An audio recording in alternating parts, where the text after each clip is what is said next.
श्री गुरु माणिक जय गुरु माणिक श्री गुरु माणिक जय गुरु माणिक हाची गुरु उपदेश मुख्य जय श्री प्रभु सद्गुरुं गुणनिधिं सद्भक्त कल्पद्रुमं वन्दानां शरणं शरण्यममलं नाथं त्वनाथाश्रयम् यत्सत्तावशजेन स्थावर भवो देहस्वचेष्टान्वितः सोऽयं वो विदधातु वाञ्छितफलं माणिक्यकल्पद्रुमः। इन शब्दों में प्रभु महाराज के चरणों में अनंत कोटि प्रणाम अर्पित करते हुए आप सभी सद्भक्तों को संबोधित करते हुए मुझे आनंद की अनुभूति हो रही है।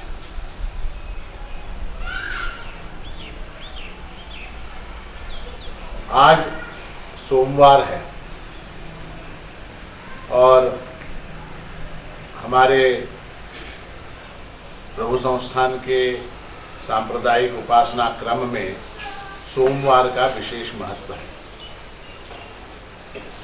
श्रीमन मार्तंड माणिक प्रभु महाराज द्वारा रचित 5 पदों के भजन का क्रम लगभग 80 वर्षों से संस्थान में चला आ रहा है। और वो पद कौन से 5 पद हैं? तो आत्मा एकचि सर्वांतरि हो, अभिचुकलो निजहित कामा, हा शैव नवे मनुजाधम मूढ़तो ऐका, यही चेतन सांबा और धन्य धन्य। वैसे अगर देखा जाए तो इन 5 पदों का अर्थ एक ही है। 5 पदों में आत्मा के स्वरूप का वर्णन किया गया है। किसका वर्णन?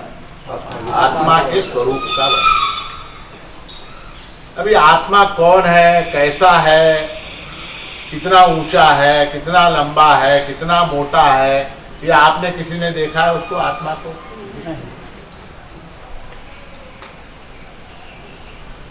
तो उस विषय में एक कथा आती है कि एक बार राजा जनक का नाम सुना? राजा जनक को एक दिन वो सो रहे थे, अपने महल में सो रहे थे और स्वप्न में उन्होंने देखा कि कोई दूत आया और उसने आके स्वप्न में उनको जगाया और बोला कि फलाने देश के राजा ने मिथिला नगरी पर आक्रमण कर दिया है, चलिए।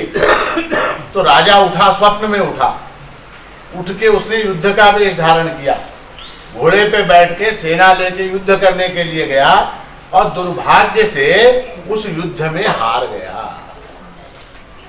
हारने के बाद उसको पकड़ के ले गए, जो राजा जीता उसके सामने ले गए। तो उस राजा ने इसके सारे वस्त्र वगैरह सब उतार लिए, हथियार उतार लिए और इसको जनक राजा को जंगल में भेज दिया।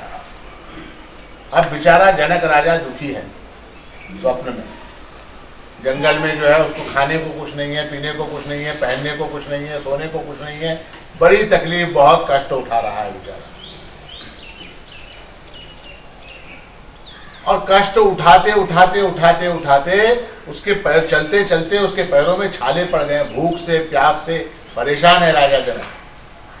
और वो चल रहा है जंगल में, अचानक उसको कहीं ठोकर लगी, वो स्वप्न में गिरा और गिरने के बाद सचमुच जाग गया।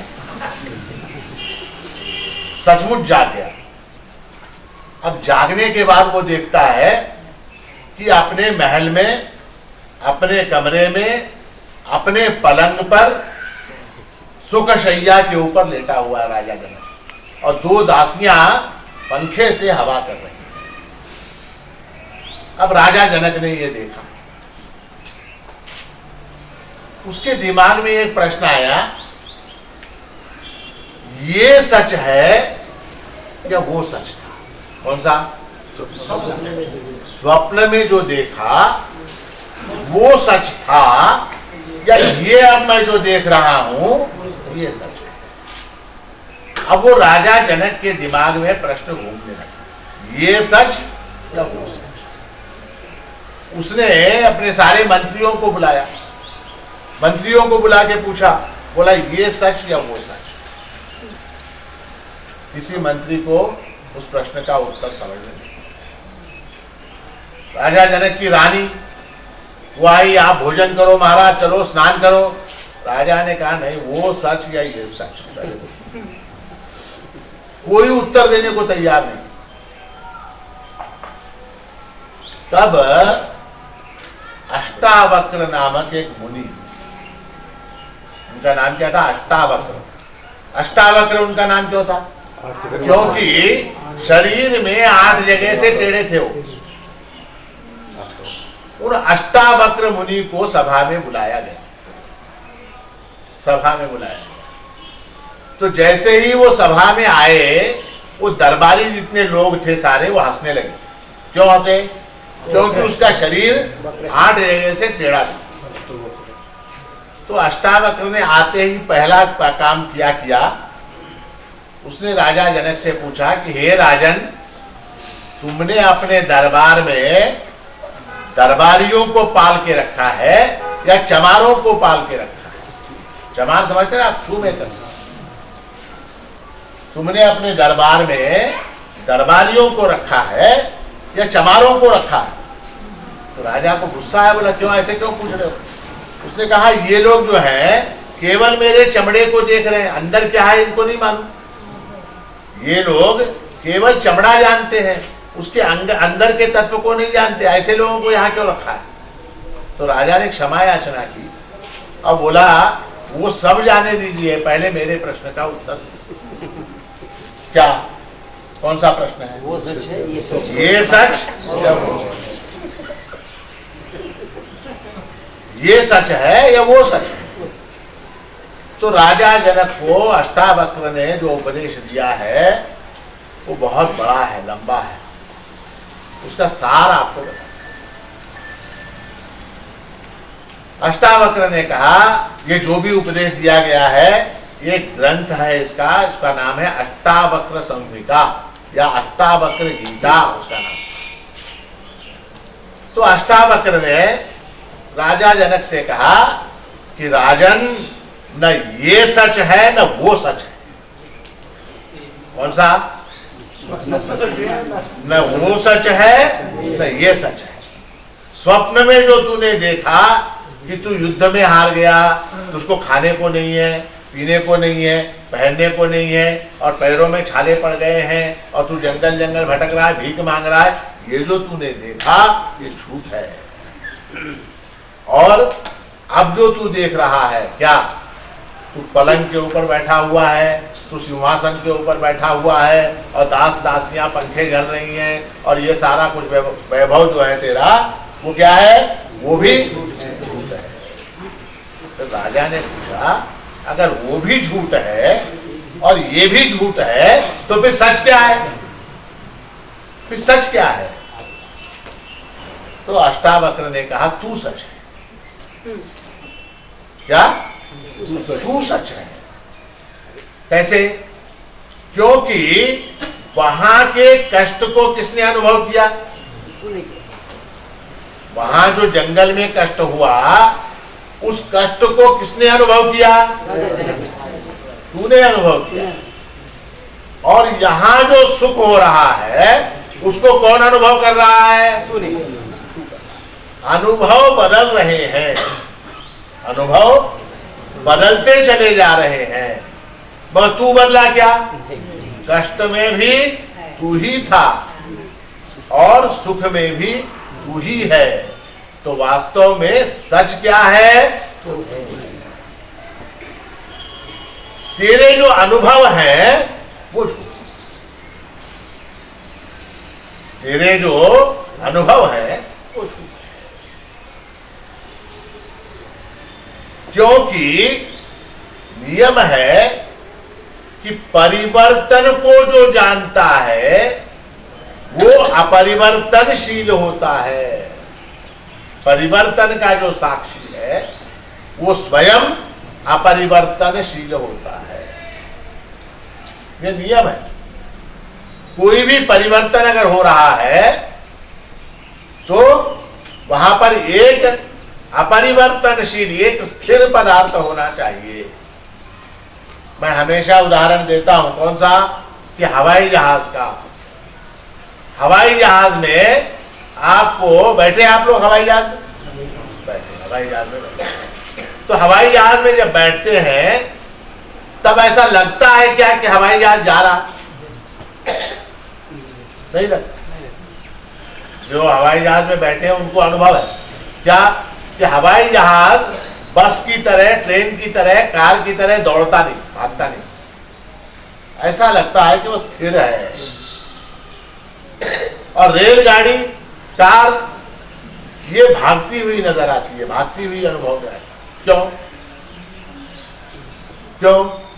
क्योंकि वहां जो हवाई जहाज उड़ रहा है उस हवाई जहाज के सामने कोई स्थिर पदार्थ नहीं, लाइट का खंबा नहीं है।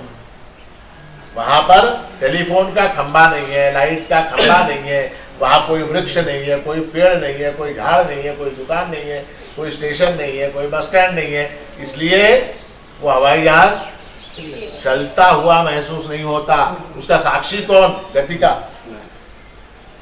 गति का साक्षी कौन? कार में, ट्रेन में, बैलगाड़ी में हमको गति का अनुभव होता। क्यों होता है? क्योंकि यहाँ वृक्ष है, ये वृक्ष पीछे चला गया, ये इलेक्ट्रिक का खंबा है वो पीछे चला गया, तो गति का अनुभव होता है। गति का, परिवर्तन का अनुभव करने के लिए अपरिवर्तनशील तत्व होना चाहिए। मैं छोटा था, बालक था क्या नहीं? आप लोग बालक थे क्या नहीं? बालक थे। उसके बाद जवान हुए क्या नहीं? अब उसके बाद प्रौढ़ हुए क्या नहीं? आप में से कुछ लोग बूढ़े हुए क्या नहीं? हुए। ये जो सारे परिवर्तन देह के अंदर हो रहे हैं उनको कौन जान रहा है? किसको मालूम हो रहा? मैं बच्चा था, मैं जवान हुआ, मैं बूढ़ा हुआ, ये किसको मालूम हो रहा है? मुझे मालूम हो रहा। समझिए कि मैं जो बच्चा था, कल्पना कीजिए, मैं जब बच्चा था तब का आत्मा अलग, बदल, उसके बाद जब जवान हुआ तो नया आत्मा आया। समझ, थोड़ी देर की कल्पना, जैसे देह नया आया वैसे आत्मा भी नया आया। अगर वो नया आया तो वो कह सकता है क्या कि मैं बच्चा था? नहीं कर सकते। क्यों नहीं कह सकते? वो अलग ही है। दूसरे के अनुभव को मैं नहीं बता सकता। किसी दूसरे के अनुभव को मैं कैसे बता सकता हूं? मैं नहीं बता सकता। तो वो जो बच्चा था जिसने बचपन को अनुभव किया, वो जिसने जवानी को अनुभव किया, वो जिसने बुढ़ापे को अनुभव कर रहा है, वही वो कभी भी न बदलने वाला है। अगर वो बदल जाता तो फिर किसको याद रहता? तो वो अपरिवर्तनशील जो तत्व है वो तू है, वो तू ही सच है। तेरे जो अनुभव है वो सब झूठे हैं। ये किसने कहा? अष्टावक्र ने कहा। किससे कहा? जनक राजा से कहा। ये जो सारा उपदेश है वो कौन से ग्रंथ में है? अष्टावक्र गीता। अष्टावक्र गीता में ये सारा उपदेश समाया हुआ है। उसमें का एक श्लोक, किसमें का? अष्टावक्र गीता में अष्टावक्र आत्मा का स्वरूप समझा रहे हैं। किसको? जनक राजा को समझा रहे हैं। प्रकाशो में निजम रूपम नातिरिक्तोऽस्म्यहं ततः यदा प्रकाशते विश्वम तदाहं भास एव हि। अष्टावक्र कहते हैं प्रकाशो में निजम रूपम, मेरा निज रूप जो है, निज रूप, अपना निज रूप आपने देखा? निज रूप हाँ? शीशे में, आईने में, उसको निज रूप कह सकते हैं क्या? क्यों? वो बदलता रहता है। बदलता रहता है। वो शीशे में दिखाई देने वाला देह का प्रतिबिंब है, निज रूप नहीं है। तो प्रकाशो में निजम रूपम, मेरा निज स्वरूप कैसा है? तो प्रकाश रूप है, प्रकाश। नातिरिक्तोस्म्यहं ततः, न अतिरिक्तोस्मि अहम ततः, उससे मैं भिन्न नहीं। किससे? प्रकाश से। प्रकाश से मैं भिन्न नहीं हूं। यदा प्रकाशते विश्वम, जब जब ये विश्व प्रकाशित होता है, विश्व की किसी वस्तु का मुझको ज्ञान होता है, तब क्या होता है? तदा अहम भास एव ही, उस समय वो जो वस्तु दिखाई देती है वो क्या? अहम भास। अहम भास है मेरा ही वो प्रतिबिंब रूप है, मेरे कारण वो प्रकाशित। ये जगत वेदांत का बाधित सिद्धांत है कि ये जगत मेरे कारण है, मैं इसको देख रहा हूं, मैं इसको अनुभव कर रहा हूं, इसलिए ये जगत है। जिस क्षण मैं इस जगत को अनुभव नहीं करता, उस समय ये जगत नहीं होता। इसका आपको अनुभव है क्या? नहीं है? कब? सुषुप्ति में। सुषुप्ति में जब आप सोते हैं, गहरी निद्रा में सोते हैं, उस समय जगत होता है क्या? जगत होता है क्या? नहीं होता, जगत नहीं होता। होता होगा दूसरे के लिए, आपके लिए होता है क्या? नहीं होता। जिस क्षण आप जागे, मय्ये सकलम जातम मयि सर्वम प्रतिष्ठितम मयि सर्वम लयम याति तद्ब्रह्माह मद्वयम।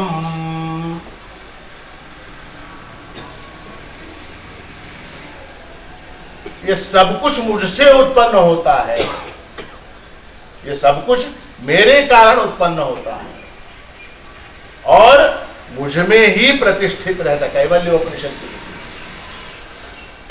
मयि सर्वम लयम याति, और ये सारा जगत फिर कहां चला जाता है? मेरे अंदर ही लीन हो जाता है।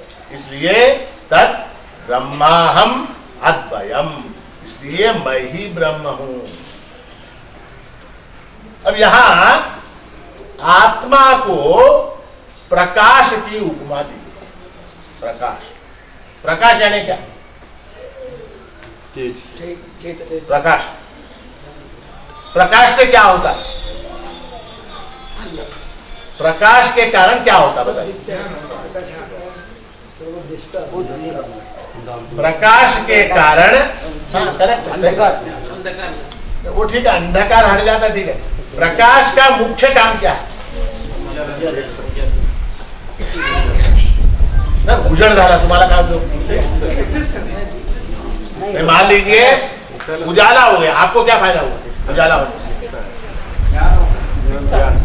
प्रकाश का मुख्य लाभ यह है कि प्रकाश के कारण ज्ञान होता है। मान लीजिए ये सभा हमारी जो है ये रात के समय हो रही, मान लीजिए थोड़ी देर रात के समय ये सभा हो रही और लाइट चली गई, तो आपको क्या दिखेगा? कुछ नहीं दिखाई देगा।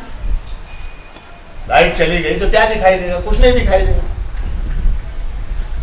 तो प्रकाश कहते हैं, क्यों? इसलिए कहते हैं प्रकाश। वेदांत में प्रकाश शब्द का अर्थ ज्ञान है। वेदांत में प्रकाश शब्द का अर्थ क्या है? ज्ञान है। क्यों ज्ञान है? क्योंकि प्रकाश के कारण ज्ञान होता है। स्वरूप प्रकाश आनंद चैतन्य शिष्य गुरु निरूपण सर्वरूपे हा श्री प्रभुलान म्हणे प्रकाश। चिन्मार्तांडी चिन्मार्तांड किरणी बहुरंग है नाटक चित्र नटे हाथ, वहां भी प्रकाश की बात की गई। तू प्रकाश चिन्ह मार्तांडा, क्या है वो? तू जीवन या ब्रह्मांडा, तू प्रकाश चिन्ह मार्तांडा। तो तो प्रकाश शब्द का अर्थ वेदांत में क्या है? ज्ञान। मैं क्या हूं? तो ज्ञान स्वरूप हूं। भगवान शंकराचार्य के पास एक शिष्य गया और उसने जाके उनसे प्रार्थना की कि भगवान आप मुझे मेरे आत्म स्वरूप का ज्ञान करवा दीजिए, आत्मा का ज्ञान करवा दीजिए। तो बड़ा सुंदर उसको एक श्लोक ही कहते, एक श्लोक के अंदर सारा वेदांत का ज्ञान उन्होंने समझा। उस शिष्य से शंकराचार्य महाराज ने पूछा, किम ज्योतिस्तव, किम ज्योति, तुझको जो जगत का ज्ञान होता है वो किसके प्रकाश में होता है? किम ज्योति। तो उसने कहा, शिष्य ने, वो शिष्य का उत्तर गुरु का प्रश्न एक ही श्लोक में है, किम ज्योतिस्तव। उसने उत्तर दिया, भानुमान अहनि में रात्रौ प्रदीपादिकम। मुझको जो वस्तुओं का जगत का ज्ञान होता है वो भानुमान अहनि,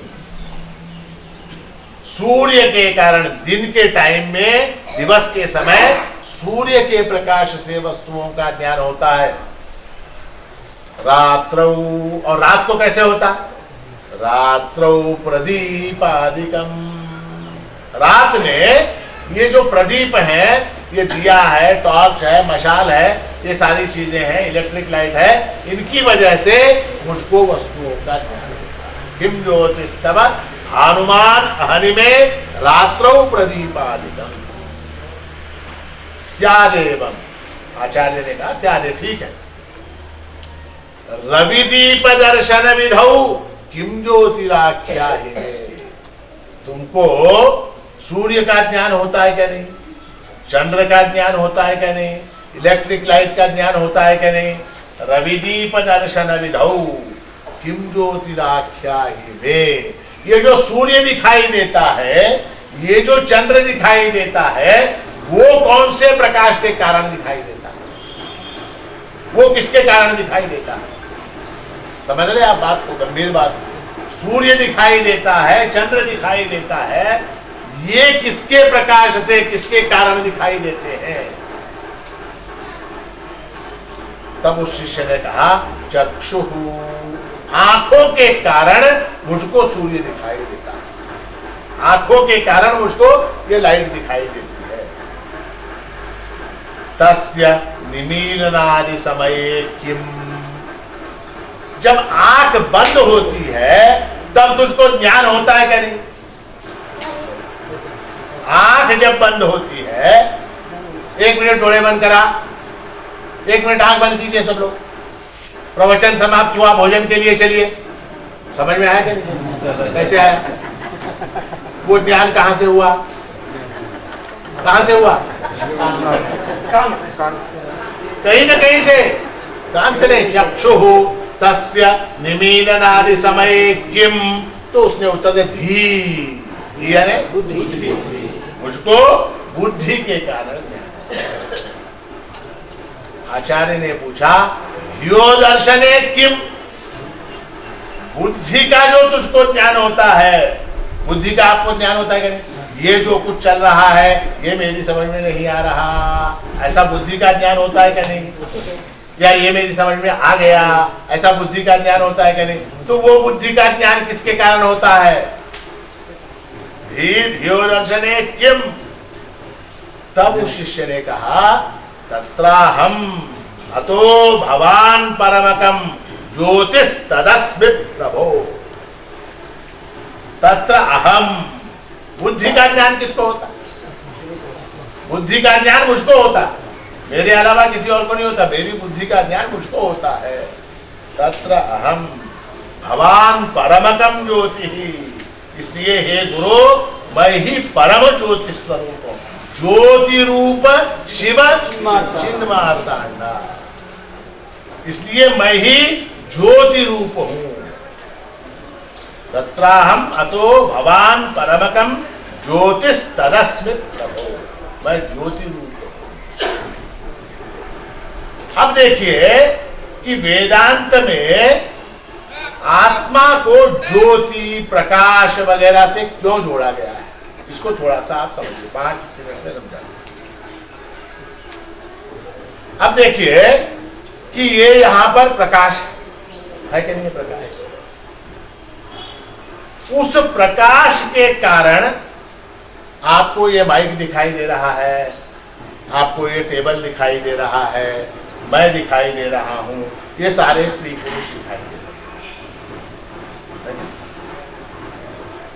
अब अगर ये प्रकाश ना होता, ये प्रकाश लाइट ना होता, आपको ये सब कुछ दिखाई देता क्या?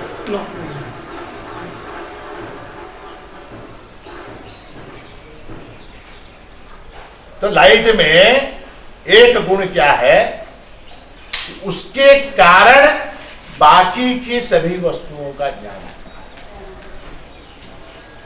ज्ञान में मुख्य हेतु क्या है? तो प्रकाश। प्रकाश से ही ज्ञान होता है, प्रकाश के बिना ज्ञान नहीं हो सकता। अगर अंधेरा हो तो आपको ज्ञान नहीं हो सकता। ठीक? आत्मा का भी यही गुण है। आत्मा के कारण इतर सभी वस्तुओं का ज्ञान होता है।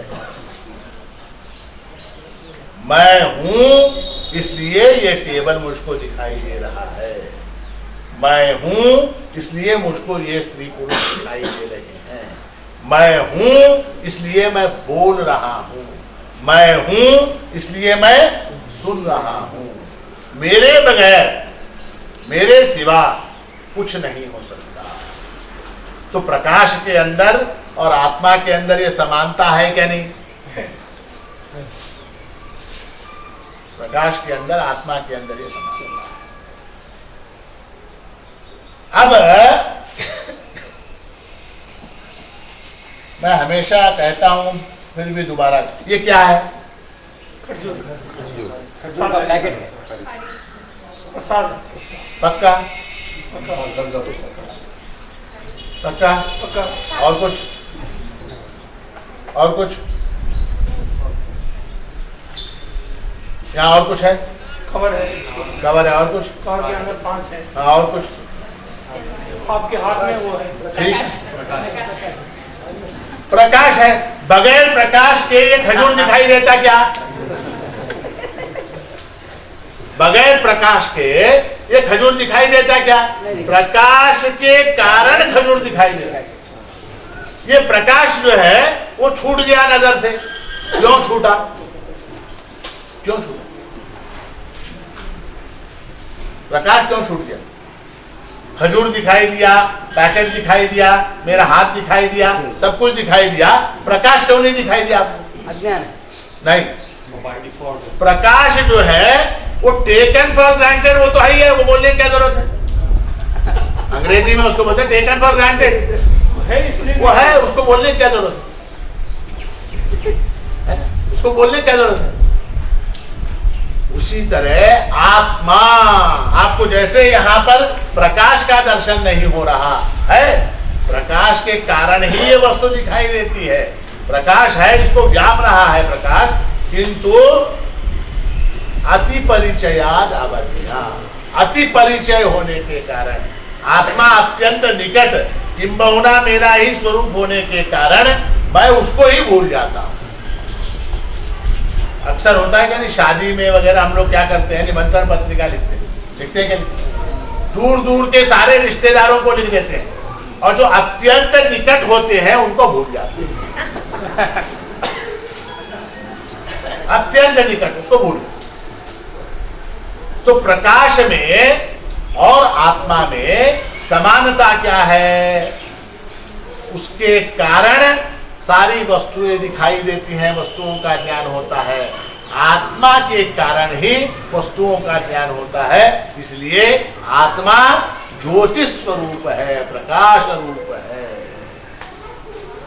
अच्छा, आप में से कभी किसी को मैं जड़ हूं ऐसा अनुभव हुआ है क्या? जड़ यानी पत्थर के जैसा हूं, मुझको ज्ञान नहीं है, ऐसा कभी अनुभव आता है? नहीं, कभी नहीं होता।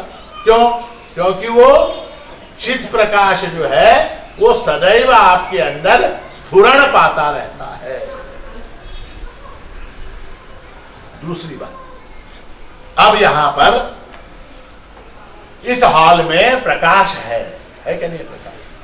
प्रकाश। वो जो प्रकाश है वो इस हॉल में रखी हुई वस्तुओं के साथ बंधा हुआ है या स्वतंत्र है?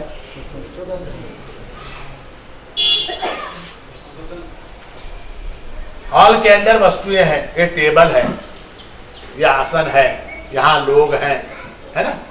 वो जो प्रकाश है वो इनका गुण, इनका अंग, इनका अवयव, इनका कार्य है क्या? प्रोडक्ट, पार्ट, प्रॉपर्टी है क्या? वो प्रकाश स्वतंत्र है। लोग इस हॉल में आए तो भी वो प्रकाश रहेगा, लोग जाएं तो भी वो प्रकाश रहेगा। लोगों के आने जाने से प्रकाश में कोई फर्क नहीं पड़ता। अब मेरा हाथ है ना, प्रकाश के कारण यह हाथ दिखाई दे रहा है, मैंने हाथ को हिलाया, हिलाया, प्रकाश हिलता है क्या? जिस प्रकार शरीर है, शरीर के अंग हैं, बाल हैं, नख हैं, हाथ हैं, पैर हैं, अवयव हैं, उस तरह से ये प्रकाश इस हॉल का अवयव है क्या? पार्ट है क्या? अच्छा, ये प्रकाश जो है वो इस हॉल का गुण है क्या? सर्वथा स्वतंत्र है प्रकाश। अच्छा, एक चीज, ये हॉल जब मैं छोटा था 1970 में ये बना। कब बना? 1970, 1970 मार्च में ये बन के तैयार। उसके पहले यहां प्रकाश था क्या नहीं? अच्छा, मान लीजिए 1000 साल बाद इसको, इस हॉल को निकाल दे, लोग जो भी उस समय रहेंगे इसको निकाल दे, मान लीजिए ये हॉल गिरा दे, गिरा के कुछ और, जैसे हम वहां प्रभु मंदिर में दीवार गिरा के बड़ा कर रहे हैं, कोई और आएगा 500 साल बाद, वो इसको कुछ और विस्तार करेगा, ये हॉल को गिरा देगा, तो प्रकाश जाएगा क्या? ये जो प्रकाश का स्वतंत्रत्व है वो आत्मा के अंदर है। आत्मा भी स्वतंत्र है। आत्मा आपके शरीर के नाखून के जैसा है क्या? हाथ पैर के जैसा है क्या? शरीर के रहने से पहले आत्मा था, शरीर के जाने के बाद भी आत्मा रहेगा। शरीर के हिलने डुलने से, शरीर के रोगी होने से, शरीर के विकृत होने से आत्मा विकृत होता है क्या? नहीं। इसलिए आत्मा स्वतंत्र है। तीसरा गुण प्रकाश का क्या है? सर्वव्यापकत्व है प्रकाश के अंदर। प्रकाश के अंदर क्या है? सर्वव्यापकत्व है। अब यहां इस टेबल के ऊपर प्रकाश गिर रहा है, गिर रहा है। ये बताइए, वो प्रकाश इस टेबल के कितने हिस्से को प्रकाशित कर रहा है? सामने के हिस्से को प्रकाशित कर रहा है, इधर को नहीं कर रहा, या इस साइड को नहीं कर रहा, या इस साइड को नहीं कर रहा, ऐसा कुछ है क्या? कहां कहां इसको वो प्रकाशित कर रहा? इस टेबल फ्रॉम ऑल साइड्स। ठीक है। अच्छा, इस टेबल को उस प्रकाश ने, लाइट ने प्रकाशित किया, सूर्य के प्रकाश ने। उसके इस तरफ और इस तरफ प्रकाश है क्या नहीं? इसके ऊपर नीचे प्रकाश है क्या नहीं है? उस तरफ इस तरफ प्रकाश है क्या नहीं है? इसको कहते हैं सर्वव्यापक। ये लक्षण, प्रकाश का जो लक्षण है वो आत्मा में भी है। आत्मा देह को व्याप कर भी, देह की मर्यादा से बाहर भी आत्मा ही है। यहां क्या है? आत्मा है। वहां क्या है? बीच में क्या है? बीच में भी आत्मा है। फिर बीच में है तो दिखाई क्यों नहीं दिखता? बीच में है तो प्रतीत क्यों नहीं होता? क्योंकि उसको वहां प्रकट होने के लिए कोई माध्यम नहीं है, कोई मीडियम नहीं है, माध्यम नहीं है। आपका मोबाइल फोन होता है कि नहीं? हाँ?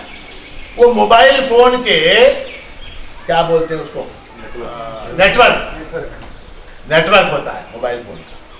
अब वो जो नेटवर्क होता है, वो मान लीजिए ये मेरा मोबाइल फोन है, वो उनका मोबाइल फोन है, उसके अंदर नेटवर्क है क्या नहीं है?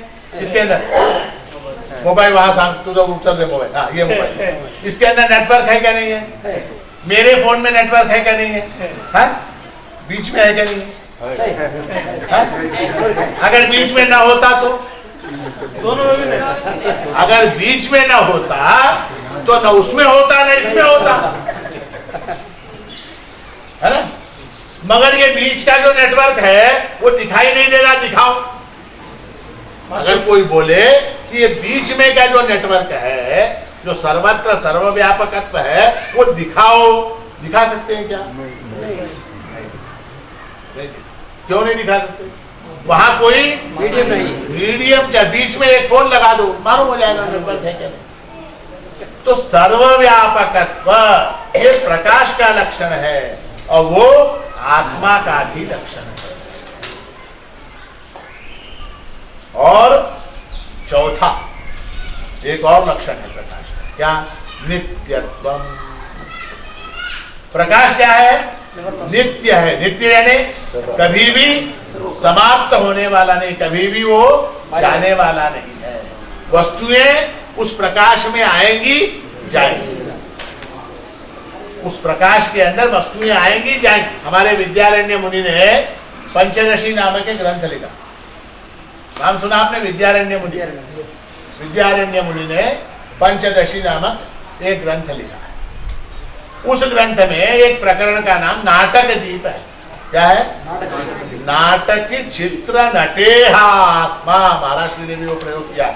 नाटक दीप में, चित्र दीप में जिस तरह से आत्मा का वर्णन किया गया है, ऐसा उल्लेख महाराष्ट्र ने भी उसका किया है।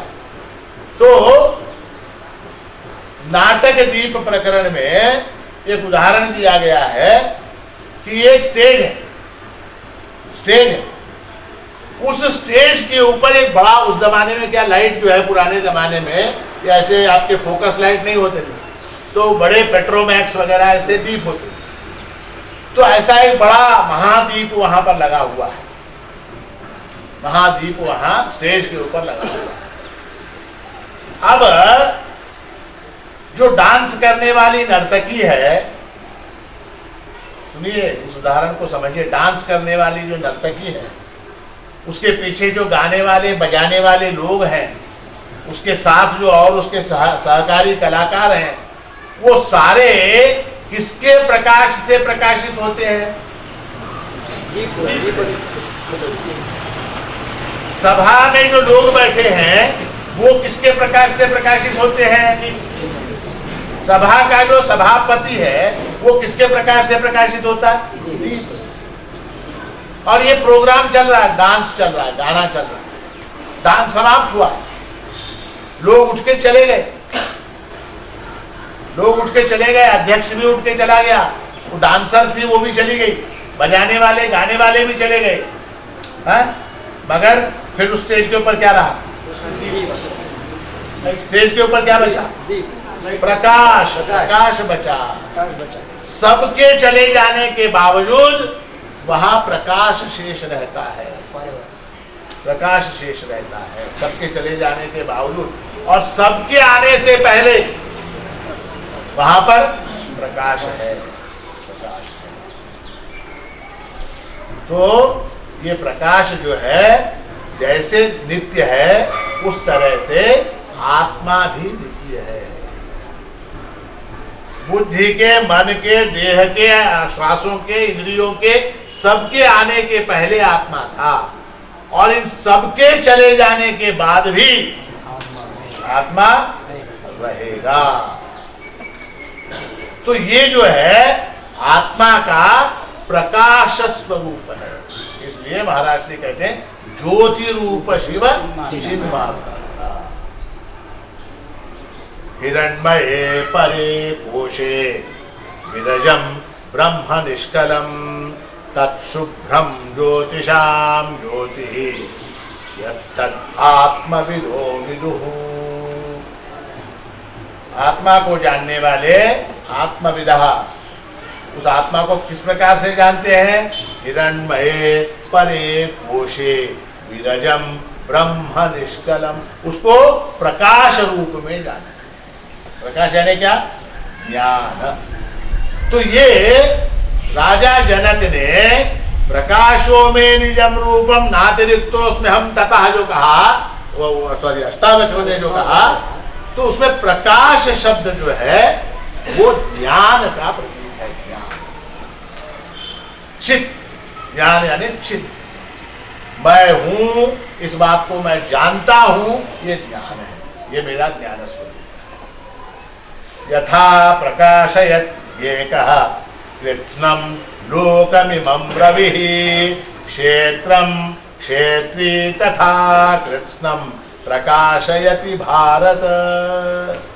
भगवान जो है 13वें अध्याय में कहते हैं कि यथा प्रकाशयत ये कहा कृष्णम लोकम इमं रवि, जिस प्रकार वो सूर्य जो है इस सारे विश्व को प्रकाशित करता है, क्षेत्रम क्षेत्री तथा कृष्णम, ये जो क्षेत्रीय है, कौन?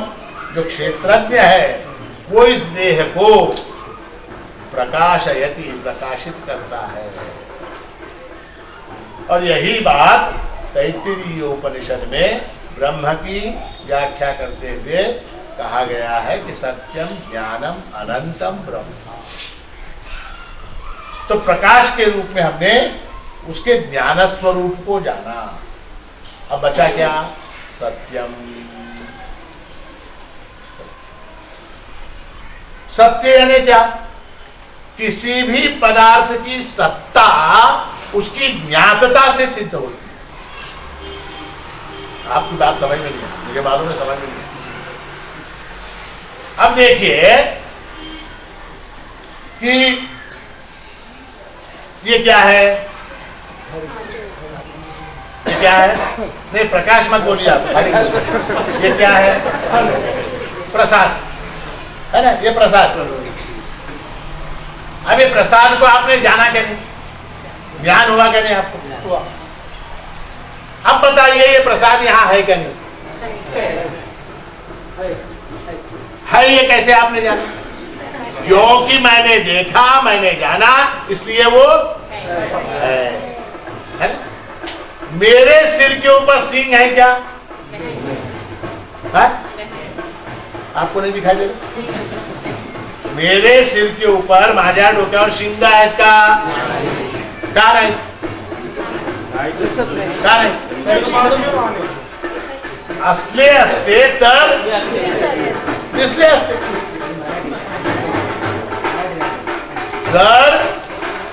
अगर महाराज जी के सिर के ऊपर 2 सींग होते तो दिखाई देते, वो दिखाई नहीं दे रहे, इसलिए ये वस्तु मुझको दिखाई दे रही है, इसलिए वो है।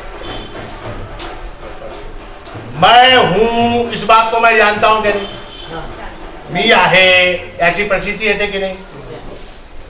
अरे जाओ दे, आप लोगों में से किसी को अगर ऐसा लगता हो कि मैं नहीं हूं, वो हाथ, मी नहीं। जागृति में, स्वप्न में, सुषुप्ति में, किसी भी अवस्था में अपने अभाव का ज्ञान नहीं होता। मी नहीं, मैं नहीं हूं, ऐसा नहीं लगता। मैं सदैव हूं, ऐसा ज्ञान होता है। और चूंकि ज्ञान होता है, इसलिए मैं हूं। अगर कोई कहे कि मैं नहीं हूं, तब क्या करें? मैं नहीं हूँ बोल के कौन बोल? गुड। ये आप जो इतने 3, 4, 5, 6 महीने से आ रहे हैं, इसका आपको लाभ होगा, सर्टिफिकेट आपको। अगर कोई ये बोला कि मैं नहीं हूं, तो मैं नहीं हूं बोलने वाला कौन है? वो तो है ना, मैं नहीं हूं ऐसा कहने वाला। किसको मालूम पड़ा कि मैं नहीं हूं? मैं नहीं हूं ऐसा कहने वाला भी है। तो आत्मा का, आत्मस्वरूप का बाध नहीं हो सकता। बाध होना है क्या? नेगेट नहीं होता। आत्मा नहीं है ऐसा कोई सिद्ध नहीं कर सकता। इसलिए वो क्या है? सत्यम, वो है। हमने क्या क्या देखा अब तक? ज्ञानम और सत्यम। श्रुति जो है उस महावाक्य में कहती है सत्यम ज्ञानम अनंतम ब्रह्म, अनंतम ब्रह्म। अब तीसरा पद बन गया। अनंतम ब्रह्म यानी क्या? अनंत यानी क्या? नहीं, अनंत का अर्थ सर्वव्यापक नहीं। अनंत का अर्थ क्या है? अनलिमिटेड। उसको क्या बोलते हैं अंग्रेजी में? इनफिनिट। इनफिनिट, इनफिनिट, इनफिनिट, अनंत। अनंत का अर्थ है पूर्ण। अनंत शब्द का अर्थ क्या है? पूर्ण। अब देखिए, आपके सामने मैं चेकबुक रख देता हूं। क्या? चेकबुक। साइन करके आपको जो आंकड़ा डालना है डालो। क्या डालो?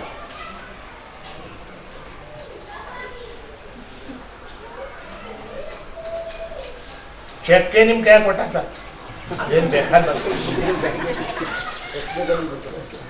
कितना लिखो? कितना चाहिए? नहीं, उसमें समाधान हो जाएगा क्या? मान लीजिए आपने 10 लाख लिखा, इन्होंने अगर 1 करोड़ लिखा तो अरे निकाल ले 1 करोड़। आपका अकाउंट में कितना होता है? मेरे अकाउंट को आप भूल जाओ। आप कितना मांगते हो मांगो। आप कितना मांगते हो? हाँ? कितना माल मिलने से आपको समाधान हो जाए? समाधान नहीं होता। समाधान नहीं होगा। समाधान नहीं होगा। सबको एक एक चेक बांट दिया और बोले गुप्त में जाके लिख के लाओ, दूसरे का देखने का नहीं। हमें 8 बार जानो है कितनी लगी तेरा कितनी लेगी, कंफ्यूजन हो जाए। 10 लाख इन्होंने कहा 10 लाख रुपए में मुझको समाधान हो जाए। देवी साहब सर जैसे 25 लाख लियो डाल लेता, 25 आते हाथ मिलते। कितना लिखे बताइए ना, कितना लिखे? No end to unlimited. पूर्ण समाधान कब होगा? मान लीजिए आपने 10 करोड़ भी लिखा तो भी ये भय बना रहेगा कि दूसरे ने, किसी ने 11 करोड़ लिखा होगा।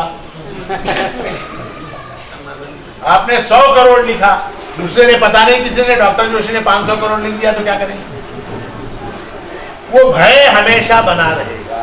इसलिए में कहा गया है यो वै भूमा तत् सुखम नाल्पे सुखम अस्ति। यो वै भूमा, भूमा यानी ब्रह्म, जो अनंत ब्रह्म है, अनंत रूप ऐसा ब्रह्म है, इनफाइनाइट ब्रह्मन, वो जो ब्रह्म तत्व है उसी में सुख है, क्योंकि वो इन्फिनिट है। बाकी की जो वस्तुएं हैं वो सब लिमिटेड है। मान लीजिए आपको हैदराबाद में 10 मकान दे दिए, खुश? हैदराबाद में आपको 10 मकान देता हूं, खुश होंगे क्या? नहीं। बेंगलोर में चाहिए, पुणे में चाहिए, दिल्ली में चाहिए, बंबई में चाहिए। आपको 1000 तोले सोना दे दिया, खुश? नहीं। सारा का सारा चाहिए मुझको। I want the whole, whole पूरा चाहिए, नॉट पार्ट, पूरा चाहिए मुझको, है ना? तो पूर्णत्व जो है, अनंतत्व जो है, उसका नाम आनंद है, उसका नाम आनंद है। उसके अलावा छोटा छोटा जो कुछ है वो आनंद नहीं है। वो जो भी छोटा मोटा आनंद होता है वो भी उस ब्रह्मानंद का ही छोटा सा प्रतिबिंब है। मुझको जो आनंद होता है, मान लीजिए इन्होंने कहा 10 लाख रुपए, तो 10 लाख रुपए मिल जाने से इनको जो आनंद होगा वो ब्रह्मानंद होगा क्या? नहीं होगा। ब्रह्मानंद नहीं, उसको शास्त्र में विषयानंद कहा। विषय जागृति विषयी सुखजे होते क्वचित विषयानंद, उसको विषयानंद कहा गया। परंतु वो जो विषयानंद है वो उस ब्रह्मानंद की छाया प्रतिबिंब से युक्त है। ये आनंद जो होता है, क्योंकि सोमवार है आज के पद में आनंद का आनंद मीमांसा है, उसमें इसमें धन्य धन्य धन्य धन्य आनंद की व्याख्या महाराज जी ने की है। इसको थोड़ा समझिए, आनंद कैसे होता है, सुख कैसे होता है। जब किसी वस्तु की कामना उत्पन्न होती है तब क्या हो जाता है मन में? मन में क्या होता है? लेने का है? अशांति उत्पन्न हो जाती है मन में। किसी वस्तु की 10 लाख रुपए की कामना उड़ गई तो मन में अशांति आ गई। उसके बाद वो वस्तु मिल गई तो क्या हुआ? मन शांत। तस्य प्रियमेव शिरः मोदो दक्षिण पक्षः प्रमोद उत्तर पक्षः आनंद आत्मा ब्रह्मपुच्छम प्रतिष्ठा। प्रिय वस्तु के दर्शन से, इष्ट वस्तु के दर्शन से जो सुख होता है उसको प्रिय कहा गया है। आप बाजार में गुजर रहे हैं, आपको एक बढ़िया मोटरसाइकिल, कोई ड्रेस, कोई साड़ी, कोई चीज दिख गई। उस वस्तु को देखने से जो आनंद होता है उसका नाम प्रिय है। तस्य प्रियमेव शिरः। उसके बाद आप गए, आपने वो साड़ी, वो ड्रेस खरीदा, पैसे दिए, खरीदा, उसका नाम क्या है? मोदः। मोदो दक्षिण पक्षः। आपने उस वस्तु को खरीद लिया, मोद हुआ। फिर उसके बाद आप घर गए, घर जाके आपने उसको पहना, उस साड़ी को, उस ड्रेस को, उस कपड़े को, उस जामुन को, गुलाब जामुन को खाया, आपने प्रत्यक्ष खाया। प्रमोद उत्तर पक्षः। उस समय जो सुख हुआ उसका नाम क्या हुआ? प्रमोद। प्रिय, मोद, प्रमोद। अब ये बताइए कि जब देखा उस वस्तु को दुकान में तब जो सुख हुआ वो प्रिय। उससे ज्यादा सुख कब हुआ? जब खरीदा। जब खरीदा तब उससे ज्यादा सुख हुआ। उसके बाद जब पहना तो उससे भी ज्यादा सुख हुआ। तो उसको क्या कहते हैं? Degrees. Degrees, good, better, best, degree है उसके अंदर। उस तरह से प्रिय, मोद, प्रमोद। मगर ये सारे क्या है? डिग्रीज है, संपूर्ण आनंद नहीं है। इससे ये बेहतर, इससे ये बेहतर, इससे ये बेहतर। आनंद आत्मा। आनंद वास्तव में क्या है? आत्मा ही आनंद रूप है। वो जिस वस्तु की कामना के कारण मन में अशांति उठी, वो मन शांत हो जाने के बाद शांत मन में आत्मा प्रतिबिंबित होता है। आत्मा आनंद रूप है, उसका प्रतिबिंब भी आनंद रूप होता है, इसलिए उसको सुख होता है। इसलिए हमको सुख, मगर वो वास्तविक आनंद नहीं है। वो विषयानंद जो है वो वास्तविक आनंद नहीं। तो अतिरिक्त उसके लिए क्या है? उसके अतिरिक्त क्या है? तो ब्रह्मानंद, आत्मानंद जो है वो हमारा स्वरूप है। अवघा ब्रह्मानंद है, वो हमारा, उसको प्राप्त करना है। तो पहले हमको ये विषयानंद जो है इसको समझना पड़ेगा। ये जो छोटे मोटे सुख हैं इनको कैसे प्राप्त करें, उसके दो तरीके हैं। क्या? विषयानंद को, ये छोटे मोटे सुखों को प्राप्त करने के हमारे पास कितने हैं? दो तरीके। आनंद होने की प्रक्रिया क्या है? तो विषय और मन, दो चीजें हैं। क्या क्या? विषय है और मन है। इस मन को जब अनुकूल विषय मिलता है तब उसको सुख, अनुकूल, उसके उसके उसके लाइकिंग का विषय, उसके लाइक। जैसे मुझको मान लीजिए आइसक्रीम पसंद है, या मुझको गुलाब जामुन पसंद है, तो अगर मेरे सामने गुलाब जामुन आ जाएगा तो तस्य प्रियमेव शिरः मोदो दक्षिण पक्षः प्रमोद उत्तर पक्षः आनंद आत्मा, उसको उस समय उससे आता है। क्यों? क्योंकि वो गुलाब जामुन, वो आइसक्रीम मुझको प्रिय है। मान लीजिए मेरे सामने बैगन की भाजी लाके रख, मुझको पसंद है, तो अनलाइक क्या होगा? महाराज हेत जवाब हेत साहब क्या करे, तो दुख होगा। तो दो चीजें हैं, एक क्या? विषय और एक मन। मन को अनुकूल विषय प्राप्त होना चाहिए तब सुख है क्या नहीं? अब ये गर्मी के दिन है ना? गर्मी के दिन है, मई का महीना है, 40 डिग्री टेम्परेचर है। अगर मैं आपसे कहूं स्वेटर पहन के बैठना कंपलसरी है, मेरे प्रवचन में बैठना है तो स्वेटर पहन के बैठो, तो क्या होगा? हो ही नहीं पड़ता।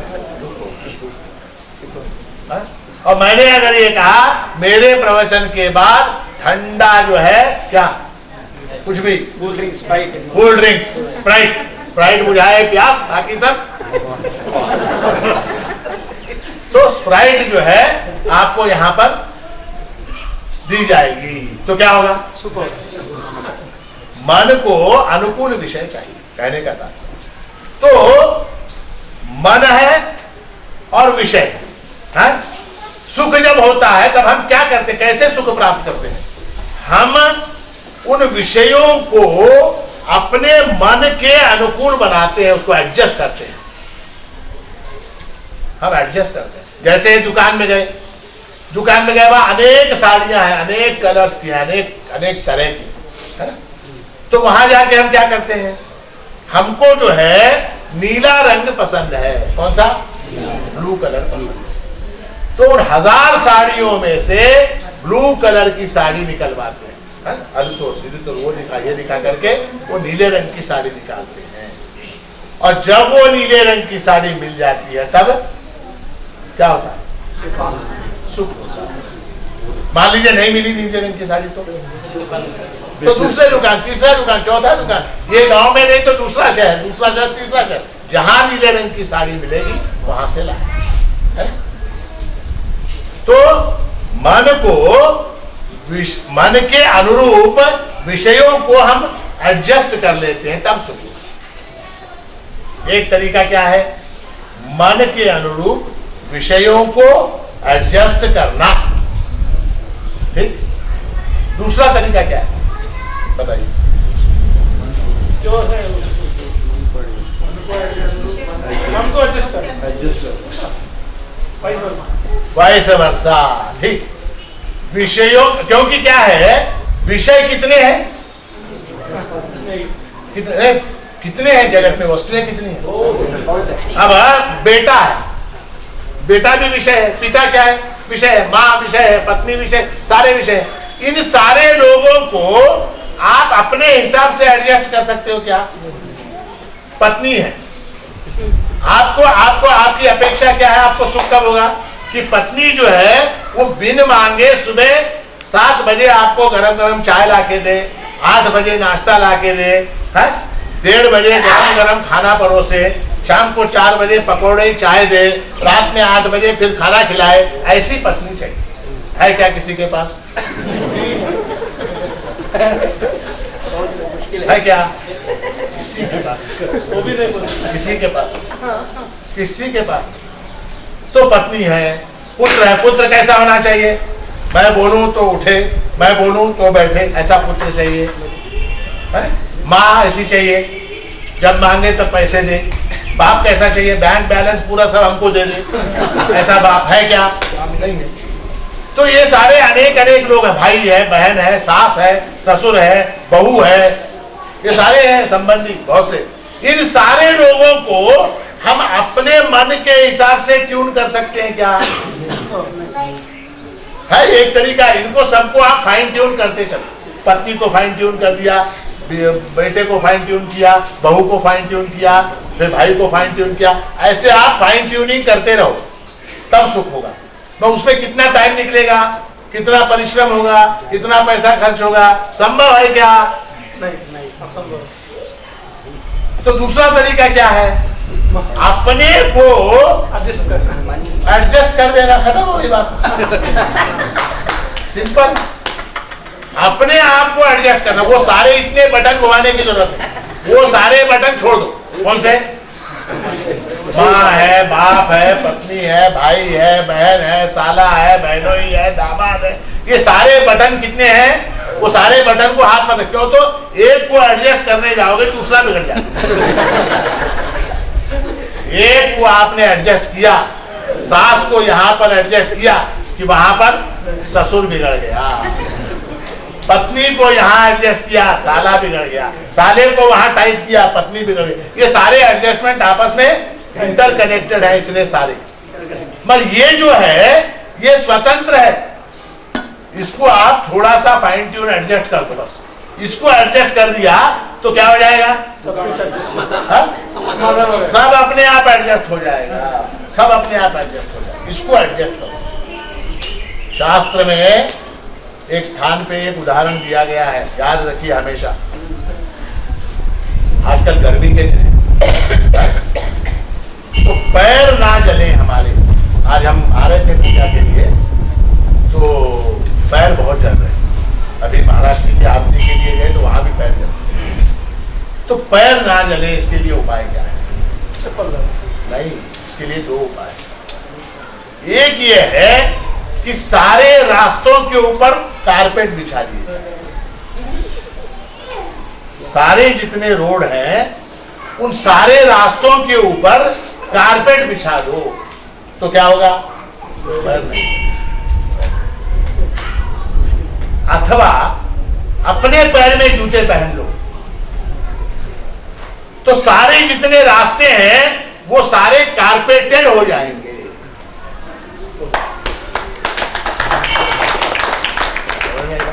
बात समझ में क्या? जूते पहना। सारे जितने रास्ते हैं सर्वत्र संपदस्तस्य संतुष्टम यस्य मानसम। सर्वत्र संपदस्तस्य, उसके लिए सर्वत्र संपदा ही संपदा है, सुख ही सुख है। किसके लिए? संतुष्टम यस्य मानसम, जिसका मन जो है वो संतुष्ट है। उपानत गूढ़पादस्य, उपानत गूढ़पादस्य ननु चर्मावृतस्य भूः।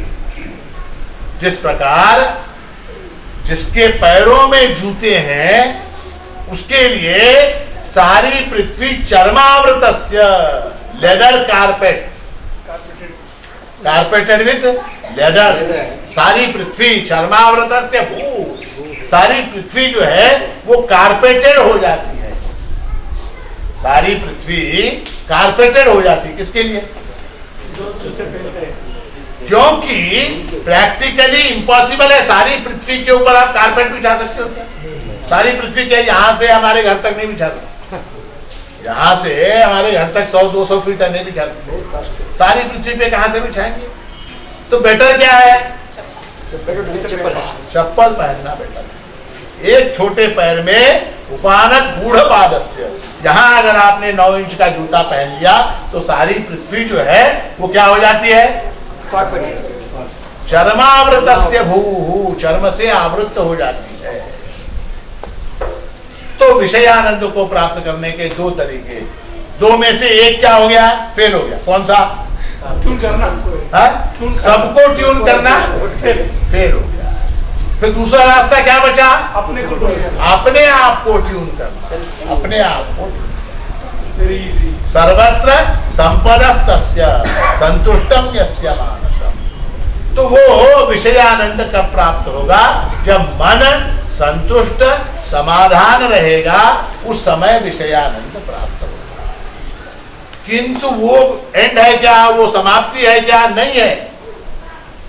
आत्मानंद जो है उसको प्राप्त करना है।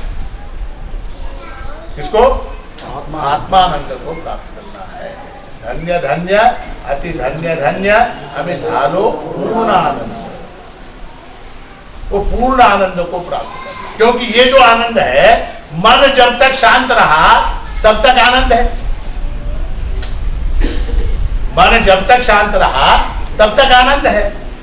बीच में कुछ हो गया तो कब मशीन गिर गई, किचन में पत्नी ने बर्तन गिरा दिया, मोटरसाइकिल का एक्सीडेंट हो गया, हमारा मन बहुत शांत है, हम बिल्कुल शांत मन से गाड़ी चला रहे हैं, सामने वाले ने टक्कर दे दी तो क्या होगा? अशांत हो जाएगा। जैसे ही मन अशांत हुआ, क्या शुरू हो गया? दुख शुरू हो गया। दुख। तो वो विषयानंद जो है, जब तक वो प्रतिबिंब है तब तक है। वो प्रतिबिंब में शीशा टूट गया तो यहाँ फिर दुख शुरू हो गया। हमको पूर्ण आनंद की बात महाराज जी कहते, अवधा ब्रह्मानंद, पूर्ण आनंद चाहिए। उसको कैसे प्राप्त करेंगे? तो शास्त्र में उसका उत्तर है, उसको प्राप्त नहीं कर सकते। क्यों नहीं कर सकते? उसको प्राप्त नहीं कर सकते। क्यों नहीं कर सकते? क्योंकि वो प्राप्त ही है। क्योंकि वो प्राप्त ही है, वो अपने अंदर ही है, वो हमारा स्वरूप है, वो हमारा स्वरूप है। इसलिए उसको प्राप्त करने की आवश्यकता नहीं है। समझ में आई बात आपको? तो कहने का तात्पर्य यह है कि राजा जनक ने जो स्वप्न देखा कि वो जंगल में भटक रहा है, और बाद में जब जागा तो उसने पाया कि मैं महल में आराम से सोया हुआ है। उसने पूछा, क्या ये सच या वो सच? तो अष्टावक्र ने कहा, न ये सच न वो सच, फिर सच क्या? तू सच। तू सच। तू यानी कौन? तू यानी आत्मा। वो आत्मा कैसा है?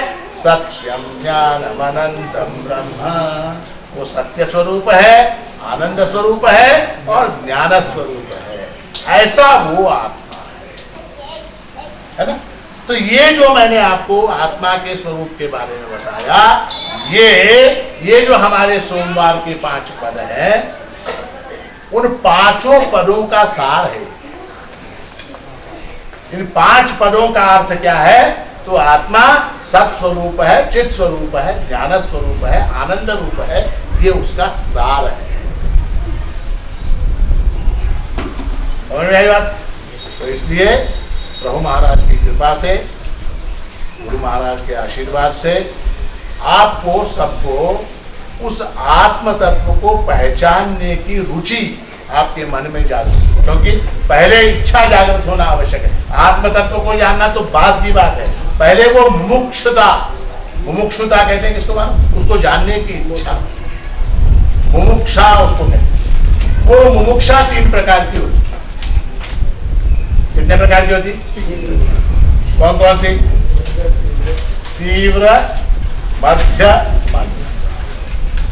मंद, मध्य, 3 प्रकार की मुमुक्षा। मंद मुमुक्षा है क्या? मंद मुमुक्षा उसको कहते हैं कि जब हम कहते हैं चला हो माणी नर लगाओ, आज पौर्णिमा आहे, चला माणी नर लगाओ, प्रभूची इच्छा असेल तर घेऊन जाईल, आमचं काय? प्रभु अगर चाहेगा तो हमको लेके जाएगा। प्रभु की आज्ञा, बहुत से लोग, हम बहुत से लोगों से कहते हैं या माणीनरला या, एक बार आइए माणीनर, प्रभु बोलावलं तर अवश्य मैंने क्या प्रभु अगर बुलाएगा तो हम अवश्य आएंगे। समझ लीजिए ये मंद मुमुक्षा ही आने वाला नहीं, कभी नहीं आए मंद मुमुक्षा।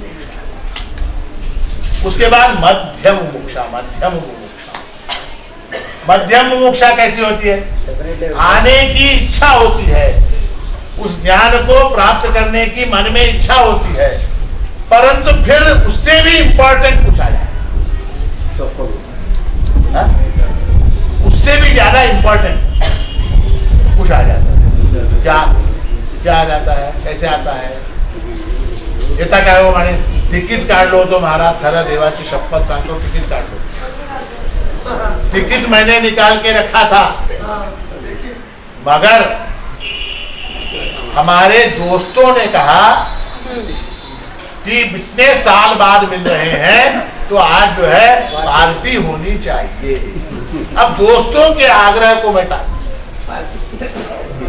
दोस्तों ने पार्टी में बुला लिया, इसलिए मैं पार्टी में चला गया। मैं आने की इच्छा, इसको क्या कहते हैं? मंद मुमुक्षा। और तीव्र मुमुक्षा यानी क्या?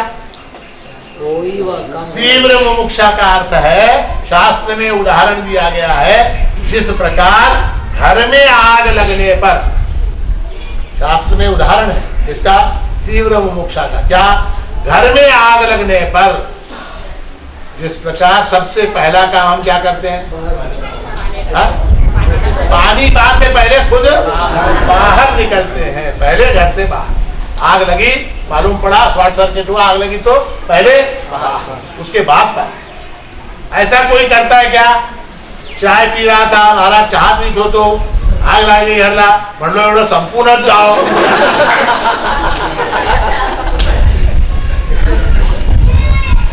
सिगरेट पीत बसलो होतो, उगीच कशाला वेट करा, तेवढे फुंकूनच जाओ, ऐसा नहीं।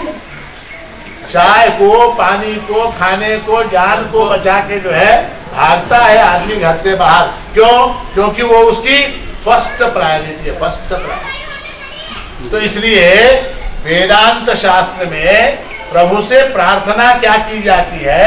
ज्ञान दीजिए, वो बाद की बात, मेरे अंदर उस मुमुक्षा को आप जागृत कीजिए।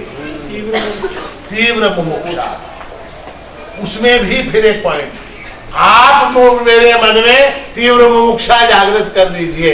ऐसा बोल के वो जब जागृत करेगा तब होगा।